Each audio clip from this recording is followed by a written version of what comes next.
আম্পায়ারের সঙ্গে তর্কে জড়ানোয় এক ম্যাচ নিষিদ্ধ হন তৌহিদ হৃদয়। ডিপিএলে আবাহনী বনাম মোহামেডানের ম্যাচে এই ঘটনা ঘটে। নিষেধাজ্ঞা প্রত্যাহারের জন্য মোহামেডান স্পোর্টিং ক্লাব আপিল করেন।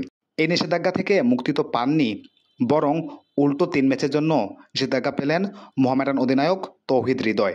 চিরপ্রতিদ্বন্দ্বী আবাহনীর বিপক্ষে ম্যাচে বিসিবির লেভেল 2 আচরণবিধি ভাঙায় ডানহাতি এই ব্যাটারকে এই শাস্তি দেয়া হয়। খেলার মধ্যে পেসার ইবাদত হোসেনের বল আঘাত করে আবাহনীর ব্যাটসম্যান মোহাম্মদ মিঠুনের প্যাডে। সেই সময় আউটের জন্য জোরালো আবেদন করেন মোহামেডানের ক্রিকেটাররা। আউট না দেয়ায় আম্পায়ারের কাছে ছুটে আসেন মোহামেডানের অধিনায়ক তৌহিদ হৃদয়। অধিনায়কের সাথে দলের অন্য ক্রিকেটাররাও আম্পায়ারকে ঘিরে ধরেন।